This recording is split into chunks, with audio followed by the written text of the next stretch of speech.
জানি না কেন হঠাৎ কোনো কারণ নেই, কিছু নেই, কারো কারোর জন্য খুব অন্য রকম লাগে, অন্য রকম লাগে। কোনো কারণ নেই, তারপরেও বুকের মধ্যে চিনচিনে কষ্ট হতে থাকে।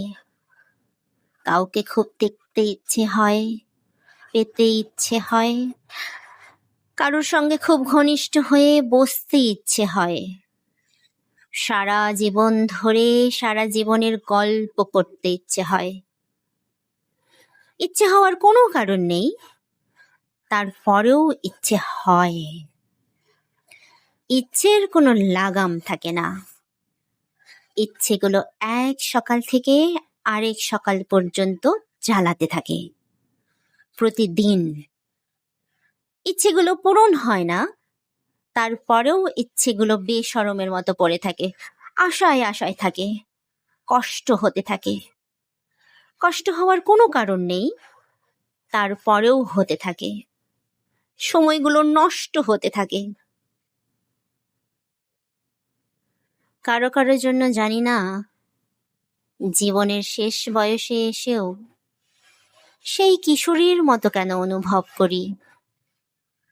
কিশোরী বয়সে যেমন লুকিয়ে রাখতে হতো ইচ্ছেগুলো, এখনো হয়।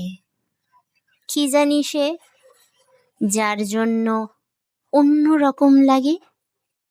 যদি ইচ্ছেগুলো দেখে হাসে, সে ভয়ে লুকিয়ে রাখি ইচ্ছে, সে ভয়ে আড়াল করে রাখি কষ্ট। হেঁটে যাই যেন কিছুই হয়নি, যেন আর সবার মতো সুখী মানুষ আমিও। হেঁটে যাই, যাই, কত কোথাও যাই, কিন্তু তার কাছেই কেবল যাই না, যার জন্য লাগে। কারো কারো জন্য এমন অদ্ভুত অসময়ে বুক ছিঁড়ে যেতে থাকে কেন? জীবনের কত কাজ বাকি, কত তাড়া, তারপরেও সবকিছু সরিয়ে রেখে তাকে ভাবি। তাকে না পেয়ে কষ্ট আমাকে কেটে টুকরো টুকরো করবে জেনেও তাকে ভাবি। তাকে ভেবে কোনো লাভ নেই জেনেও ভাবি। তাকে কোনোদিন পাবো না জেনেও পেতে চাই।